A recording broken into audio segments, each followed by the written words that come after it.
Genre, ce n'est pas un concept. C'est de la bouillie conceptuelle.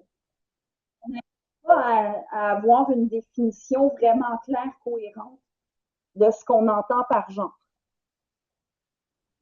J'ai choisi d'intégrer à ma présentation les définitions de genre et d'identité de genre que j'ai trouvées sur le site du gouvernement du Canada. Moi, j'ai lu tous les documents que j'ai pu censés informer sur la diversité sexuelle et de genre.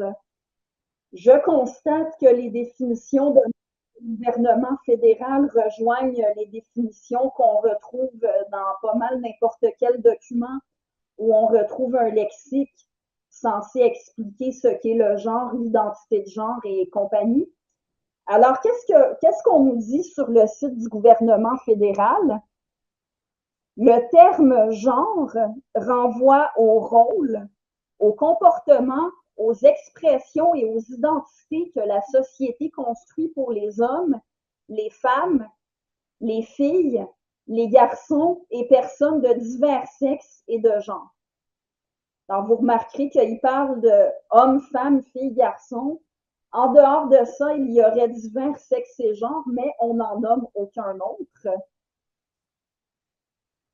Et si on va vers la définition du concept d'identité de genre, on nous dit que c'est l'expérience intérieure et personnelle que chaque personne a de son genre.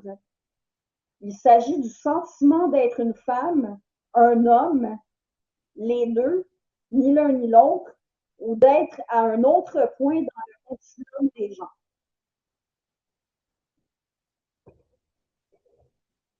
Juste avec ça, il y a déjà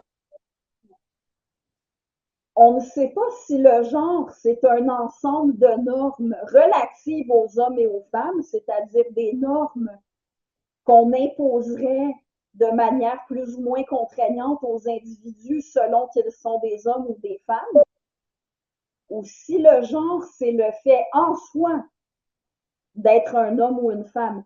Le genre, est-ce que c'est la féminité et la masculinité? Ou si c'est être une femme ou être un homme? Parce que ce sont deux choses différentes. Et j'ai trouvé intéressant d'intégrer aussi la définition du mot sexe, que j'ai aussi trouvé sur le site du gouvernement canadien. Le terme renvoie à un ensemble d'attributs biologiques retrouvés chez les animaux. Il est lié principalement à des caractéristiques physiques et physiologiques, par exemple les chromosomes, l'expression génique, les niveaux d'hormones et l'anatomie du système reproducteur. On décrit généralement le sexe en termes binaires, femme ou homme, mais il existe des variations touchant les attributs biologiques définissant le sexe. Mais alors, être un homme ou une femme, est-ce que c'est une question de sexe ou de genre? Cette confusion-là, on la retrouve systématiquement ou presque dans les lexiques censés nous informer sur la diversité sexuelle et de genre. En ce qui me concerne, je pense que j'ai été claire. Être un homme ou une femme, c'est une question de sexe. Un homme, c'est un humain de sexe masculin. Une femme, c'est un humain de sexe féminin. C'est ça le sens de ces mots-là. Pas le sens que je choisis. C'est le sens commun de ces mots-là. Il y a plusieurs autres problèmes à relever. Il y a le fait que la définition d'identité de genre est circulaire. Elle est presque toujours circulaire, la définition d'identité de genre. On dit que c'est le genre auquel la personne s'identifie. Ça revient à dire l'identité de genre, c'est l'identité de genre. On n'est pas tellement plus avancé. Et par ailleurs, le sentiment d'être une femme ou se sentir femme, ça ne veut rien dire. On ne sent pas qu'on est une femme. C'est une réalité anatomique être une femme. On ne sent pas qu'on est une femme. On sait qu'on en est une en fonction de son anatomie.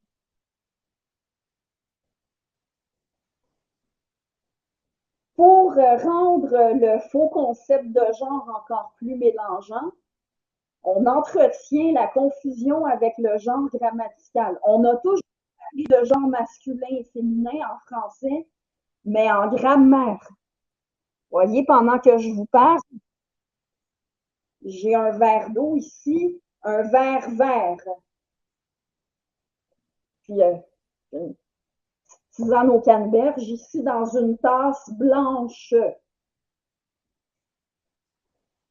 Ces objets inanimés n'ont ni sexe, ni identité subjective. Richard Dawkins, que j'ai montré en début de présentation, c'est un homme, c'est aussi une personne intelligente. Je viens de parler de M. Dawkins au féminin. Son sexe et sa masculinité sont intacts. Moi, Annie-Ève, je suis un professeur strict, pas de E.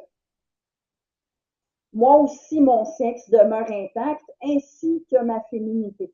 Le genre grammatical n'a pas de lien direct avec le sexe ni avec l'identité. Est-ce que genre est la traduction de l'anglais gender? Pas vraiment, en fait. On l'a pris comme ça, mais il est à noter que gender, en anglais, c'est communément utilisé comme synonyme de sexe. My gender is female. C'est une phrase parfaitement normale en anglais. Le mot gender vient du grec genesis et du latin genus, dont dérivent plusieurs autres mots en anglais et en français, des mots dont le lien avec le sexe est très clair, tels que générer, engendrer, génital. Le lien avec le sexe ne pourrait pas être plus clair que ça.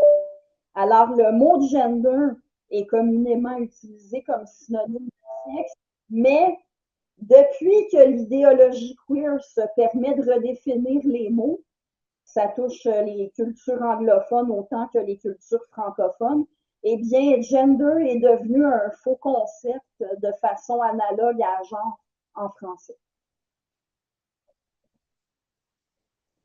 Alors, finalement, qu'est-ce que c'est le genre? Est-ce que c'est la même chose que le sexe? Est-ce que ce sont des normes liées au sexe? Et si oui, il faudrait voir quelle sorte de normes. J'y reviens dans un instant. Est-ce que ce sont des normes ou encore un rôle social? Est-ce que c'est un ressenti? Est-ce que c'est une apparence qui inclut la présentation vestimentaire? Le genre, est-ce que c'est strictement culturel ou si c'est un amalgame d'éléments culturels et d'éléments biologiques? Vous remarquerez que quand on essaie de s'instruire sur ce qu'est le genre, il est assez commun de lire ou d'entendre que la différence entre sexe et genre, ce serait que le sexe est biologique, alors que le genre est culturel, il serait une construction sociale.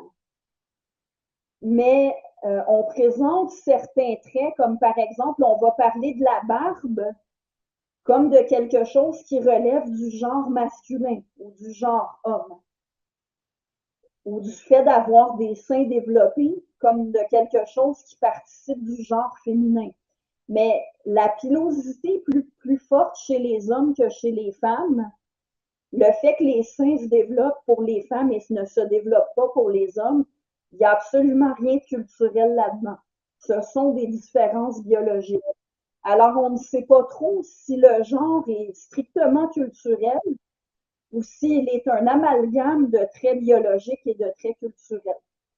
Ou sinon, est-ce que c'est tout simplement une notion grammaticale, le genre? Ça ne peut pas être tout ça à la fois. J'ai eu l'occasion de soulever la question que je viens de soulever avec des gens qui étaient censés connaître le sujet. J'ai déjà eu comme réponse, mais le genre, c'est un petit peu de tout ça, mais ça peut pas être tout ça à la fois.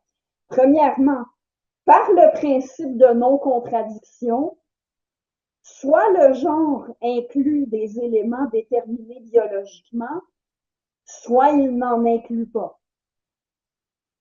C'est l'un ou c'est l'autre. Si on accepte que le genre, ce sont des normes sociales ou des rôles sociaux, alors le genre n'est pas un ressenti.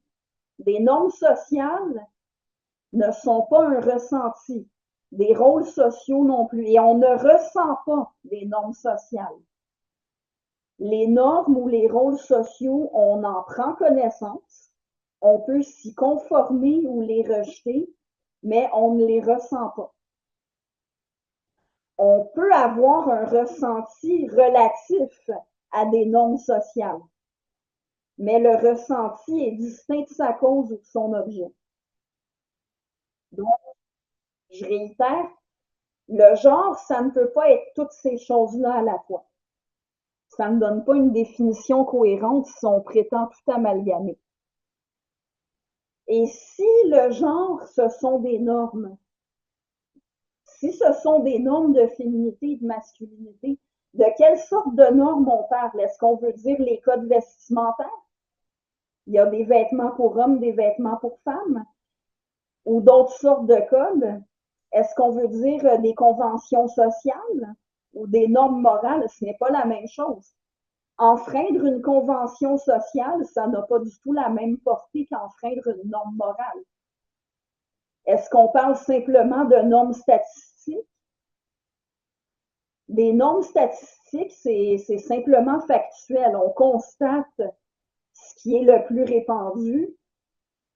Ça ne présume absolument pas que ce qui est le plus répandu, c'est ce qui doit être.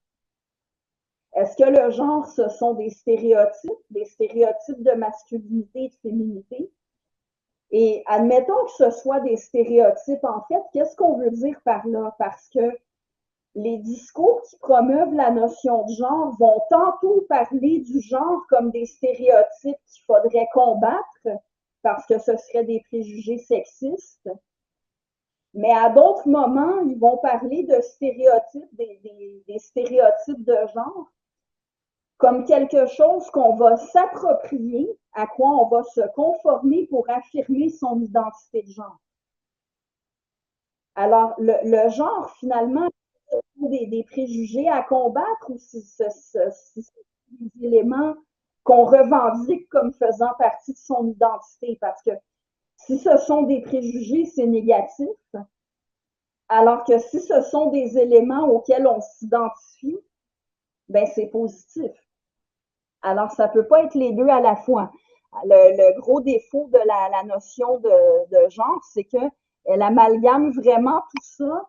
Ça jette de la confusion sur ces distinctions-là plutôt que de nous éclairer.